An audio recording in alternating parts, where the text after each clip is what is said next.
All right, we're recording. Fellow babies, Harley here. And as promised, I'm going to discuss the Jay Weinberg departing Slipknot issue. And again, as promised, I've got a special guest, and I'd like to welcome Hayden Chad to the chat. Hayden, you want to introduce yourself, my boy? Hello, Harley. Yeah, good. Good to see you. Hey, everybody. My name is Caden. I live out in Vancouver. I'm currently in school to be a 3D animator, but I guess I was a semi-professional musician at one point. I played in a couple bands out here in Van. We did pretty well and was an actor for about a decade, had podcasts, all kinds of little stuff, but also a lifelong Slipknot fan. They're my favorite band. I've seen them live 3 times. Wow. Yeah. Yeah, and all 3 times with Jay. So it's a Oh, very really? See, that yeah, I didn't know. yeah. No, by the time I was actually old enough to go to concerts on my own, yeah, Joey had already left, and they had hired Jay. Okay. Yeah. So the reason I've asked Caden to join us in this chat because I mean, as much as I love rock and roll, I'm bipping and bopping all over the place. It's Van Halen today, it's the Struts, or it's Queen, or it's the Foo Fighters. Caden is more focused. Caden has been a Slipknot fan for how long, Cade? Since you were 9?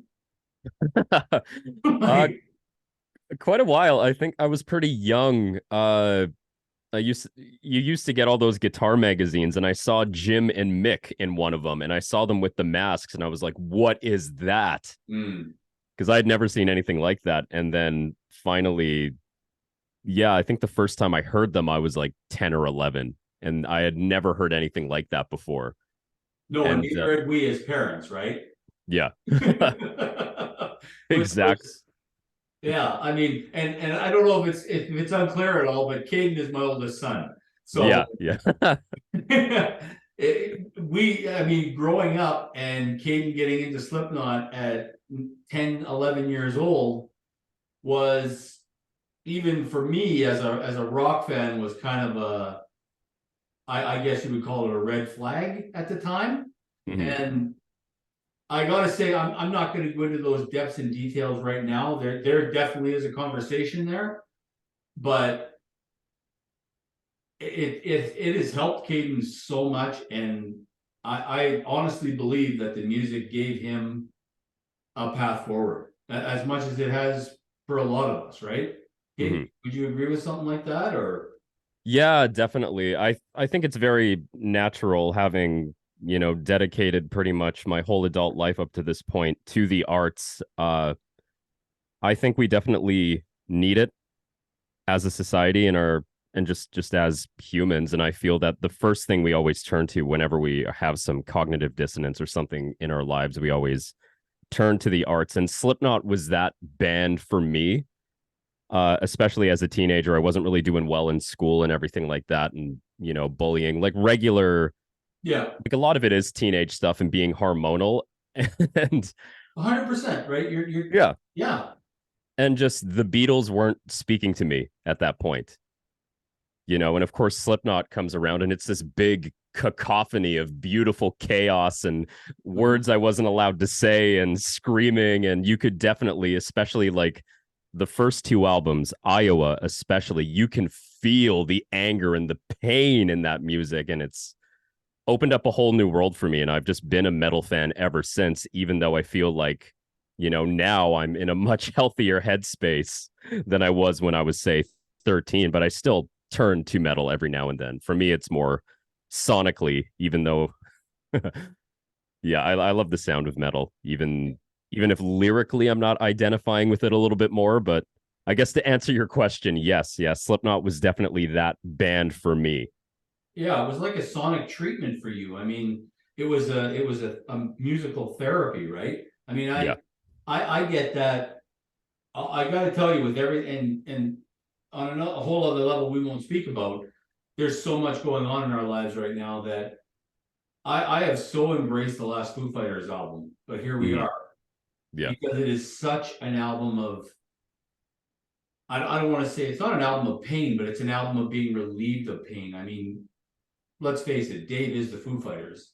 Yeah. And Dave wrote an album after losing his best friend and drummer in Taylor Hawkins and his mom in the same year. Hmm. So horrible, horrible loss. And I mean, this guy has Phoenix like I haven't seen anyone, but to see you go, and I mean, I understand what you were going through now. I didn't then. And Hmm.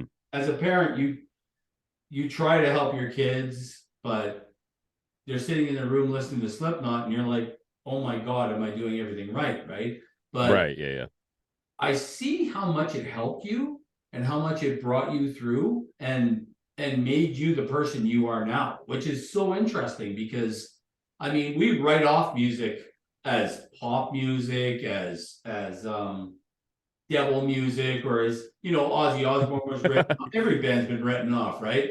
But I mean Yeah. Slipknot and their genre especially, right? Like it's just a thrash metal noise. That's all that people see. But for you, it's a whole different thing. Well, yeah, and like I could totally understand from a surface level, especially like, for yourself, you didn't really start embracing metal until much later. And then like sort of the Recently, part yeah. sort of the part of the world where we're from, like Edmonton, Alberta, most people listen to like country, I find, and especially like from the outside seeing these eight guys from the Midwest of the US wearing these masks and jumping off of stuff and doing this crazy music. I could understand that that would be very jarring if you don't really understand it, but the way I've always personified metal music, and especially with how metalheads really get passionate about it, where to people on the outside, it's hard to grasp because it just sounds like noise and it seems scary. But the way I like to think of it as, it's like it's more taking the sort of the more uglier feelings that you have, like more the darker, like the anger, the depression, and the sadness, and almost amplifying it to a mythological point, right? Like there's something very mythological and big and theatrical about it. And this is very natural throughout cultures, throughout Yeah, like you're societies. Like, bending it in a more safe way.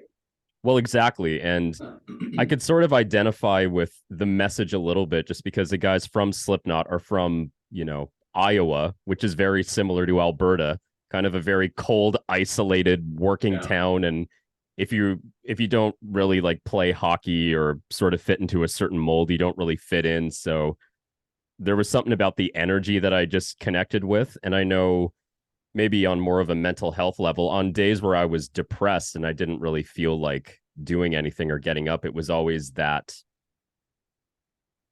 What am I trying to say with this? It's trying to like describe a feeling and like put it into words. It was when I personally listened to that music and Slipknot in particular, it gave me the strength to kind of just get up and be like, you know what, I'll take the pain on the chin. You can't knock me down.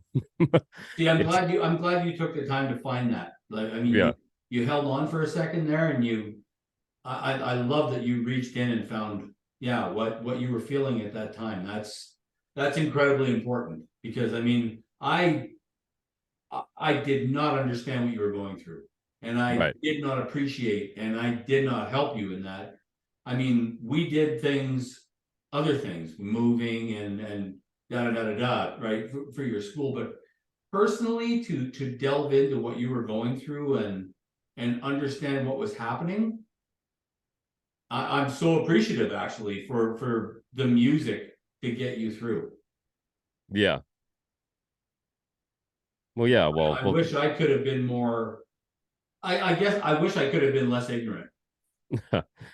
well, yeah. Well, thank you for saying that. But, you know, ultimately, and I think I've said this to you at one point, I think you just get to a point where you realize it's just music, it's just art, it's just self expression. And, you know, one of my favorite YouTubers actually who featured one of your videos. That's a funny story. I saw that. That was funny. Finn The McKen ghost video. Yeah, yeah, Finn McKenty, the punk rock MBA. If you watch the video of him talking about most hated bands, the one on Ghost is one of Yeah. his videos is on there. I It's asked him to invite me on, but he hasn't responded. no, but well, he talks to your buddy Doc Coyle quite a bit, and Oh, does he?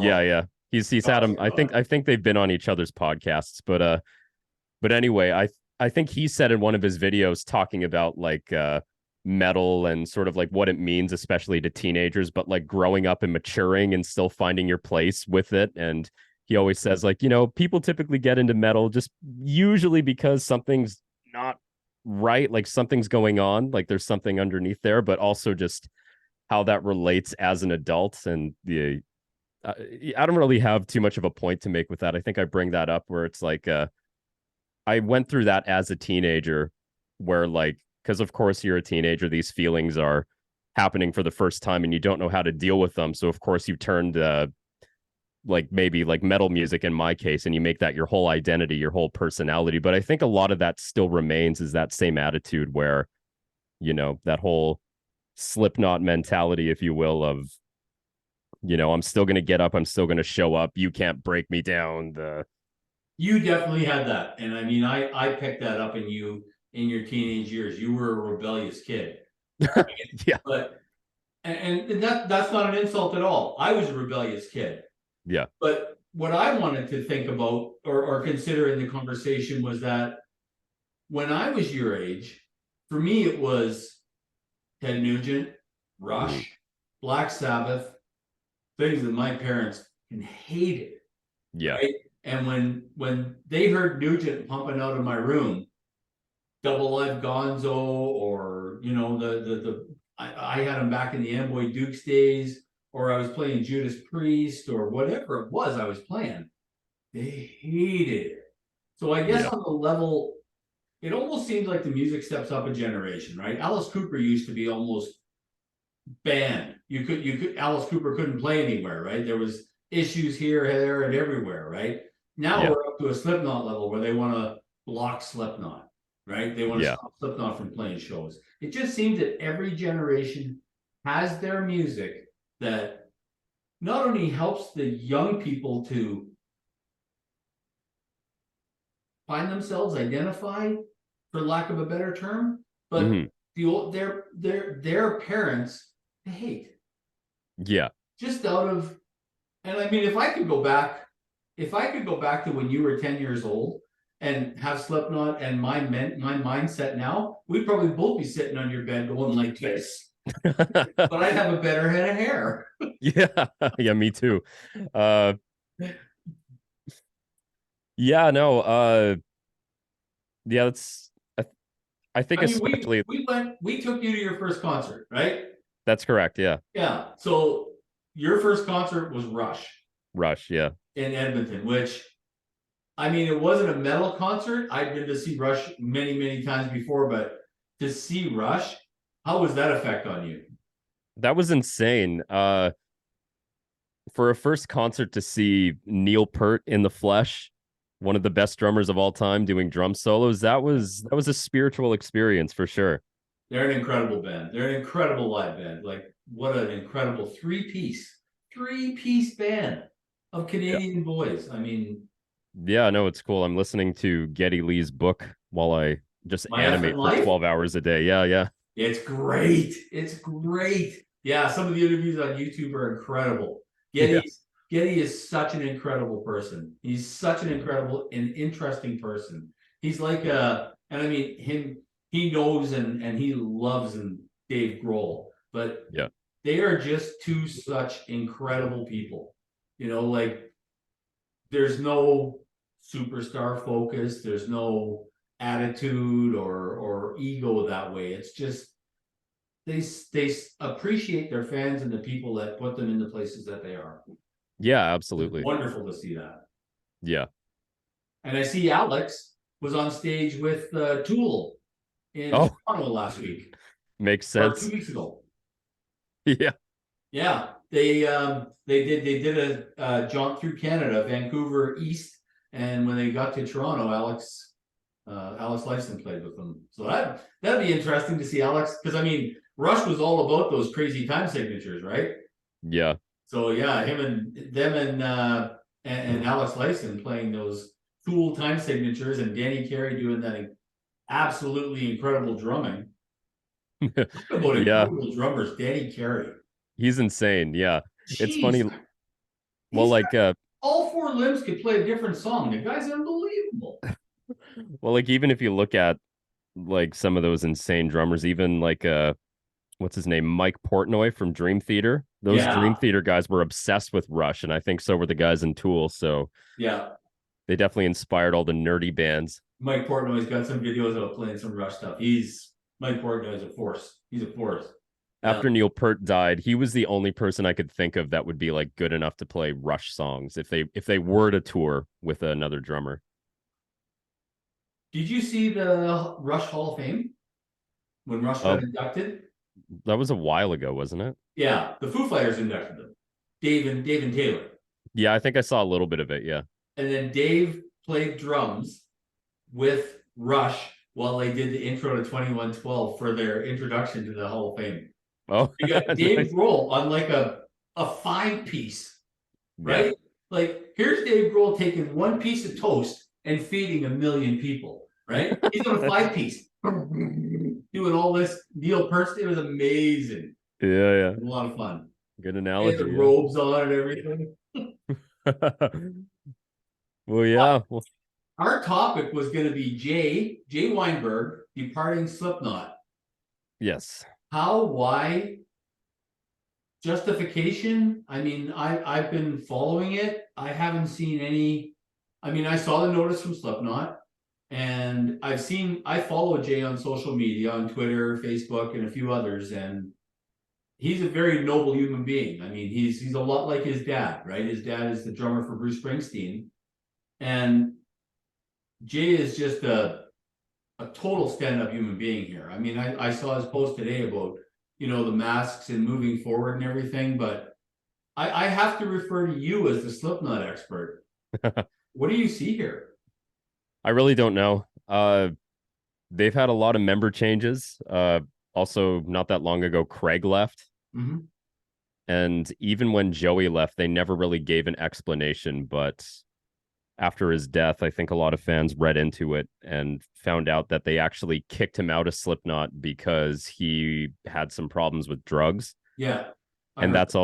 that's also why Chris Fane was also fired too. He was a percussionist that had the long nose. Yeah. Actually, the first time I saw Slipknot, I was right in front of Chris, and every now and then he would look down at me and start like jerking off the nose on his mask while looking right at I me. saw those videos. Yeah. Yeah, that was awesome. uh, Uh, but yeah, the band never really discloses why they part ways. And there was I had another friend of mine who was a big Slipknot fan. He messaged me saying, "Oh, rest in peace, Slipknot." And they were talking about this one drummer who's famous on YouTube. He's from Spain. I think El Espierto. I can't remember, but he's a guy you probably see videos of him. He's doing like drum covers with one hand while he's smoking with the other. He's insane. And a lot of people were speculating that that's going to be their new drummer.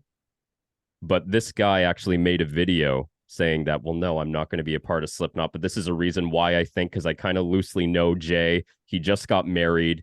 His speculation was that he quit Slipknot because he was probably going to have a kid. That was the leading theory. But then a week later, Jay had made the post on his social media saying that he received the phone call that yeah. he was out. Yeah. I think Jay was fired. I mean, but I just can't see the logic behind it.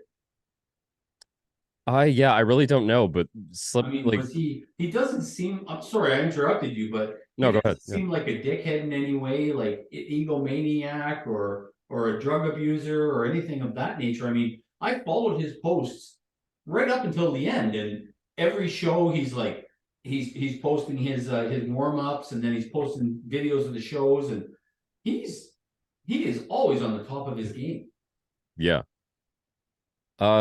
I really don't know because like on the official post that Slipknot made, they mentioned that it was a creative decision.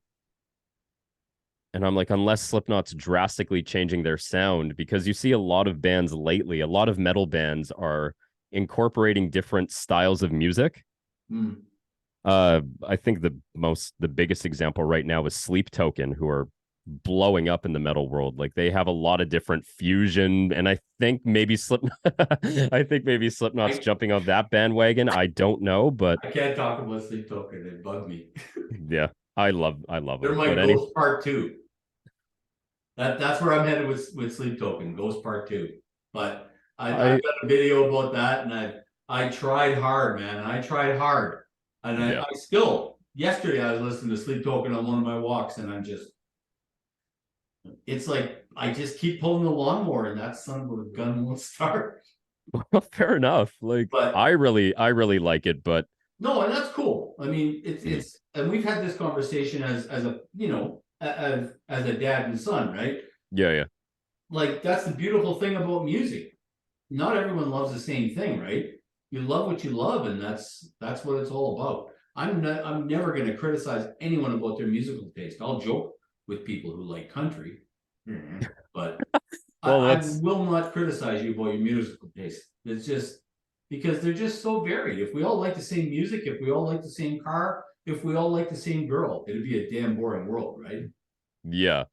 And also like I feel just well personally as I've gotten older, at the time of recording this, I'm 28. And I'm not a hormonal angry teenager anymore. So like obvious I've my tastes have grown. Like I do like some country now. Uh but it's I do. I Come like on. What country yeah. do you like? Chris Stapleton. Oh, okay. Good Yeah, modern country. Okay. like I don't know, like they call it the Walmart country, like Garth Brooks, Alan Jackson. I don't really get behind that, but the more It's more modern country. It's not Willie Nelson and Chris Christopherson and Waylon Jennings and all that stuff. It's more of the 90s plus. yeah, but that kind of country, like the Nashville outlaw country, there's a bit of a new movement nowadays with Chris Stapleton and Sturgill Simpson and all these guys that are fantastic musicians. They just sort of fall under the country umbrella. Yeah. And my favorite album, one of my favorite albums of all time now is one I discovered a couple years ago. It's by Rustin Kelly, who's sort of a singer songwriter, kind of country. His album Dying Star. It's about him like recovering from drug addiction and just trying to be a better human being that really only hits you when you're an adult and have gone through stuff. Because Hmm. as a teenager, you don't really identify with that, but like, oof. Uh, That's but anyways, interesting. yeah. But anyways, what were we talking about? I don't know. I Nothing. took you on that country path. You were talking about Something about sleep. musical choices and Oh yeah, yeah. The creative decision. Unless like Slipknot's kind of going with the tides and they're trying to incorporate different sounds, but like I don't really know what the future of the band's gonna look like. Like Corey Taylor himself said that he probably has another 10 years with the band. didn't they say something about making it a generational band where it'd be almost like where different people kept stepping in to keep it going forward? I Because think I they mean, Sean Clown Cran, whatever you want to call him, he's had some tragedy in his life.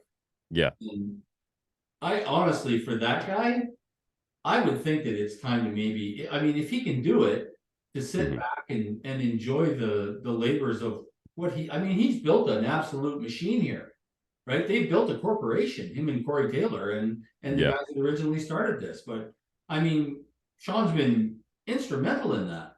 Yeah. Well, it's definitely Sean's band, I feel. It was Sean and Joey's.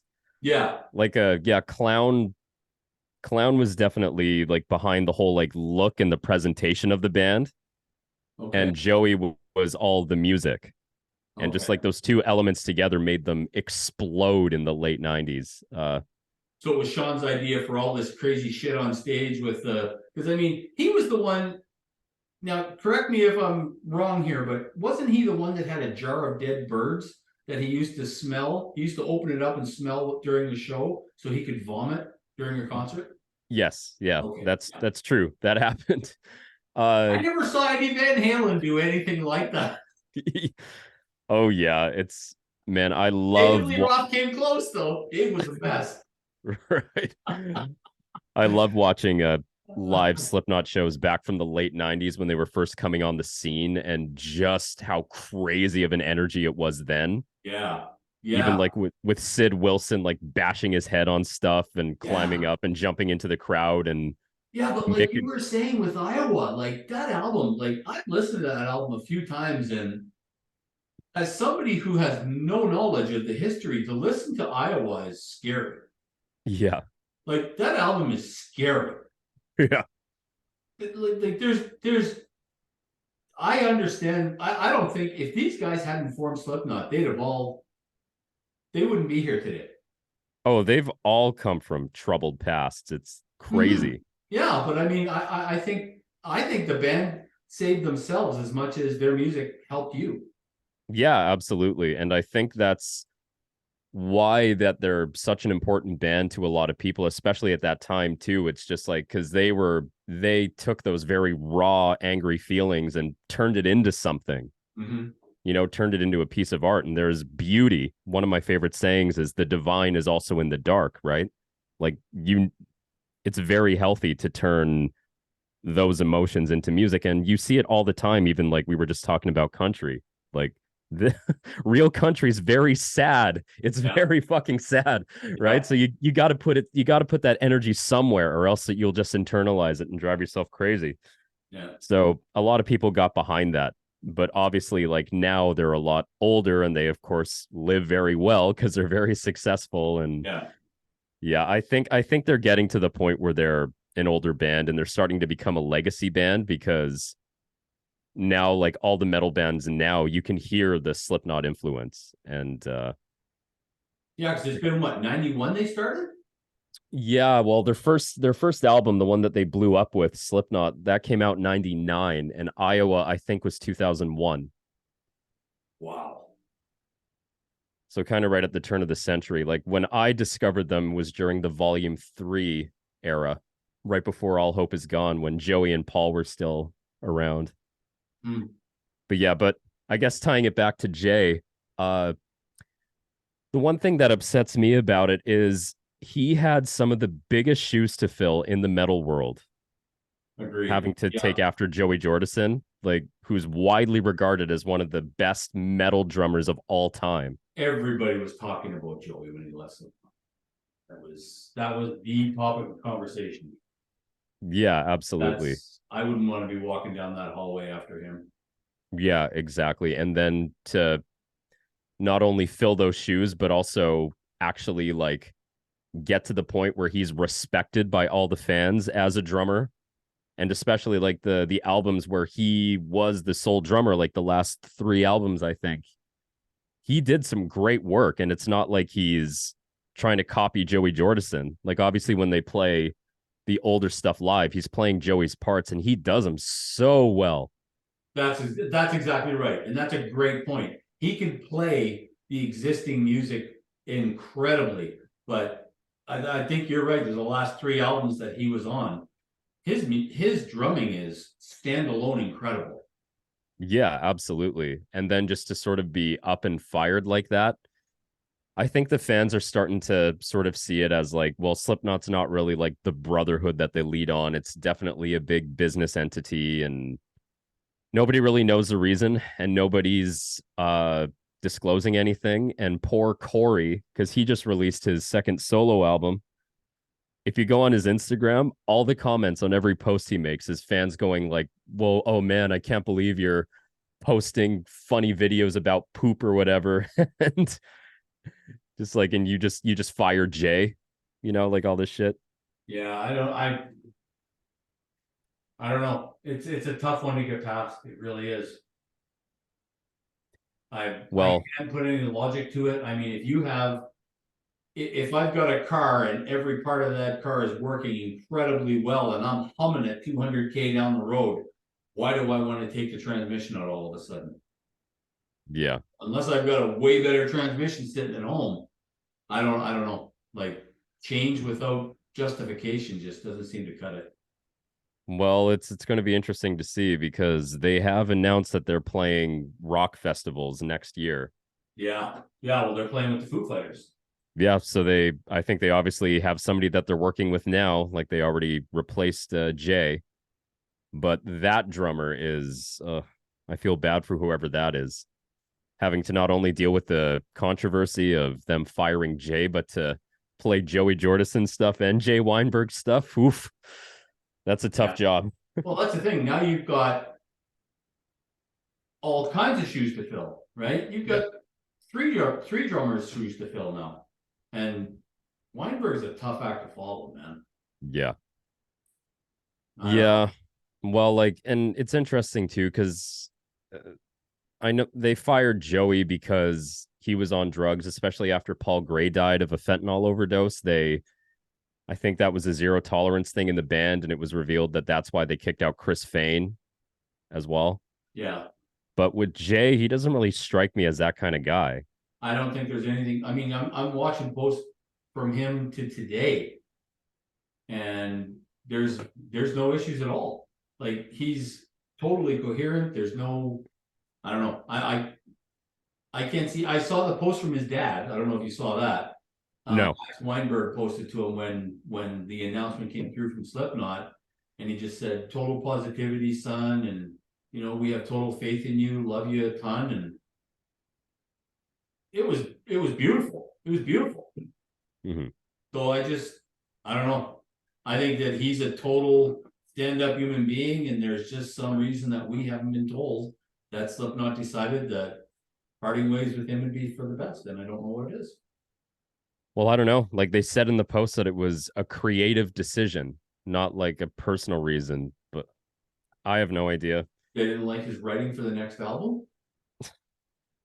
I'm not too sure. Like, unless they're taking their sound in a vastly different direction, and Jay just doesn't really fit that bill. Well, Hmm. I don't know.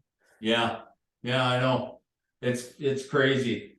Did you see? I'm going to switch off topic a little bit here. I know I shared this picture with you, but we all know. Well, the my fellow babies on the channel will know that I'm a Van Halen fan, have been forever. Oh, And I know this. oh, Yeah, and yeah. yeah, yeah. Um, Michael Anthony and Wolfgang Van Halen hooked up in Vegas yesterday. Oh, yeah, yeah. You sent that to me. Yeah, that's cool. Yeah, yeah, that was gorgeous. I mean, and I've done a video on Sammy and all of his nonstop chattering. I don't know if you've seen any of that or if you pay any attention to that, but Sammy has I think Sammy should have a little hot tub right over his right eye, so Eddie Van Halen can have a place to relax when he's living free in Sammy's head. But Sammy cannot stop talking about Van Halen, Oh man, and I wonder. it's now there's a what was it, the Best of All Worlds tour, where he's going to come out and play all the music. Right, he's going to do some of the old stuff that he used to do, like the Panama and Jump and all that fun stuff that he used to do, and he's going to do all of his Van Hagar stuff.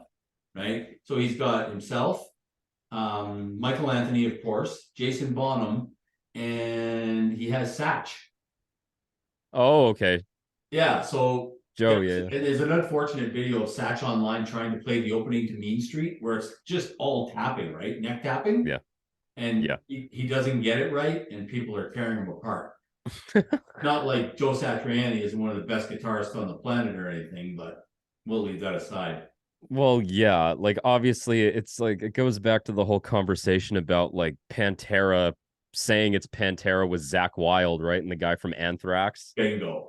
You got to just sort of like compartmentalize it and just see it as like a tribute, like you're celebrating a legacy. But I really hope they don't start doing that. It almost seems like the whole Frankensteining of old movie franchises has reached the music industry now. Well, okay, I'm going to make one more point, and then I'm going to move to Kiss. But here's my point. My point is that Sammy initially, he's like, if Dave and Al want to come out, the tour is open. Come on out. It's all about Van Halen. And he said that openly. And I put that in my video. Dave being Dave, comes out and says, F and A, I'm in. Tell me where to join up. And Sammy comes out and goes, oh, bullshit. You won't remember the words. You can't sing here. You can't do that. All of a sudden, he doesn't want Dave to come anywhere near it. So Yeah. it gets all goopy and yucky and and it gets all Sammy. Yeah. Now, Kiss has come out with avatars. Fuck So off.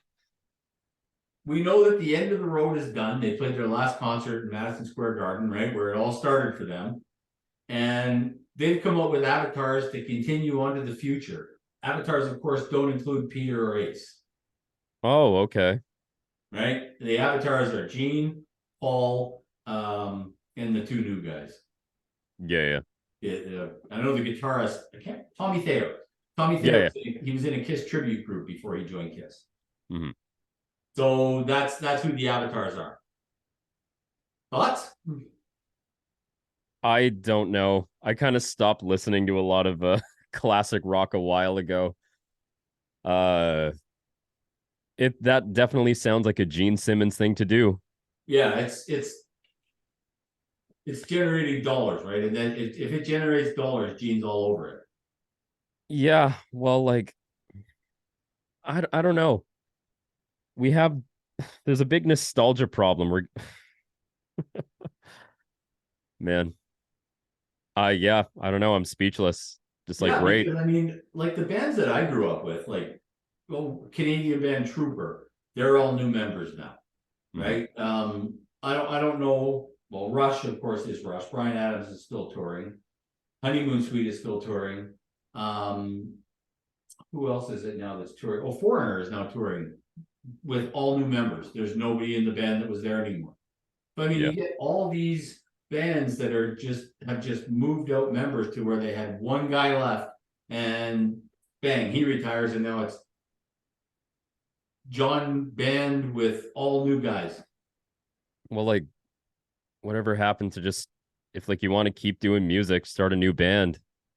Yeah. Like, what if Dave Grohl, after Kurt Cobain died, said, "Well, we want to keep Nirvana going, so we're just going to put a new singer and keep calling it Nirvana and doing the old stuff." We wouldn't have the Foo Fighters, which are, the giants of rock and roll today.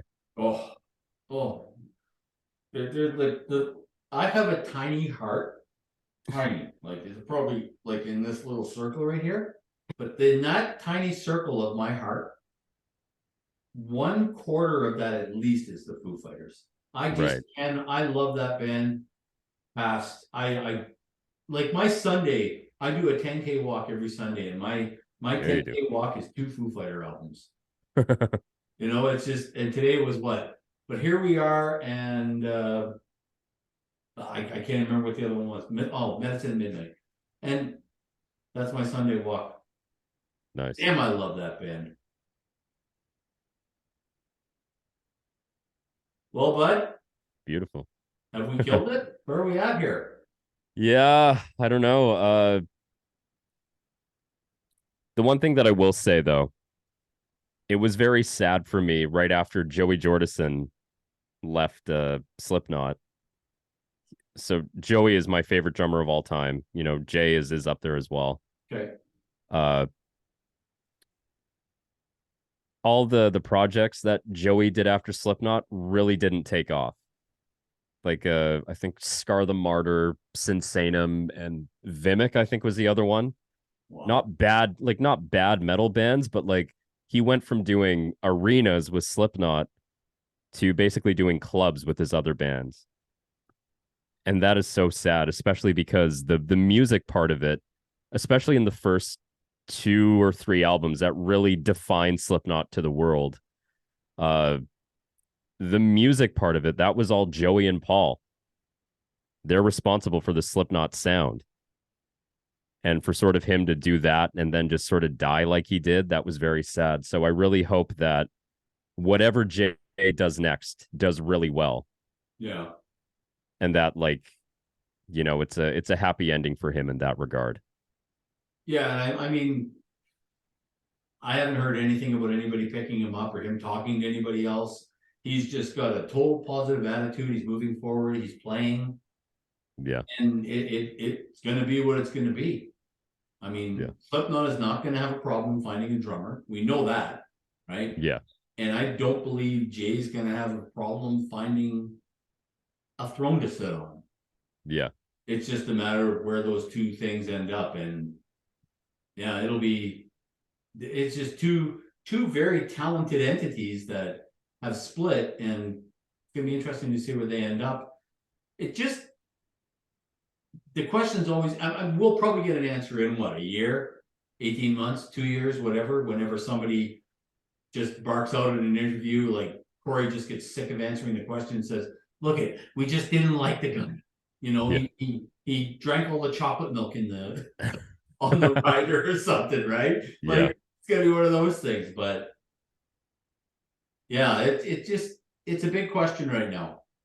And the metal community is, well, you can speak to it far better than I can. The metal community is a very dedicated community, Oh yeah. right? The Oh yeah. Maggots are a huge fan base.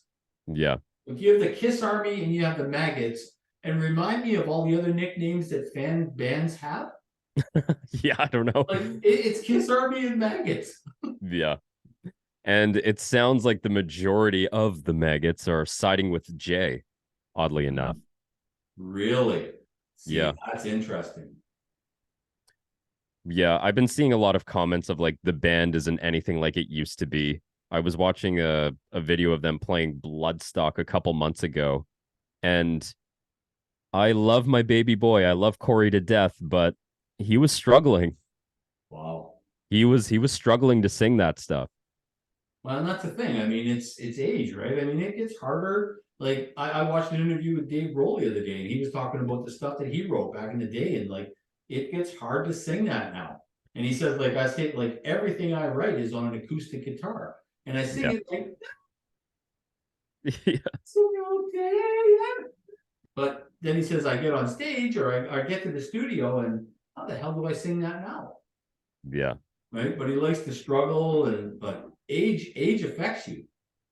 Well, yeah, well, the human voice is not like a guitar. You can't just change the strings and reset the neck and tune it back up again. Like you're gonna lose the range you had back when you were 20 some. Yeah, same as your hearing. Yeah. And especially like Slipknot, when you see them now, they play the old stuff. Like they play a lot of stuff from Iowa still, more the bigger songs. Like they don't really do the deep cuts anymore. But but yeah, but him trying to sing like that stuff, especially like in the early days, because like metal vocals have evolved to a point where it is an actual art that you can train to do and do it safely. Like it's become a legitimate thing. Yeah, But back then you were just screaming. yeah, So yeah. yeah, No, that's very true. Yeah, yeah, and that's a great point actually. Singing metal has become an art more so than just yelling into a microphone like it used to be. yeah, Yeah. yeah, exactly. So, but I think Corey just turned 50 yesterday or 2 days ago or something. I'll see, that'll do it. Yeah. So Tick. yeah, like he was struggling to sing. Clown. I remember the last time I saw them twice on their last tour in Vancouver and in Seattle. Both shows he didn't really move all that much, Hmm. but also Clown's getting up there in age. Mick and Jim still play incredibly well. Yeah. Uh, I love Mike Pfaff or Tortilla Man. He's great. He's so much fun to watch. But yeah, like it's just the few original members left. So I think they are just becoming a legacy band. But yeah, they've definitely made their mark on the world in the metal scene. So A legacy metal band up there yeah, with Slayer and far others. yeah, Hmm. Well, you know what, bud? This is an incredible chat. I really enjoyed this. yeah. Me too. It was good. We kind We of got should, off on different tangents, but podcast yeah, format. I don't even know what kind of time. It doesn't even show me what time we did here, but yeah, no, it Yeah, was 100%. It was great. I loved it. We should do this again. yeah, for sure. Something happens, let me know. Yeah, we'll line up a couple of topics. I know your schedule is tough as heck, so it took a couple of weeks to get everything together with you, but we finally made it work, and here we go.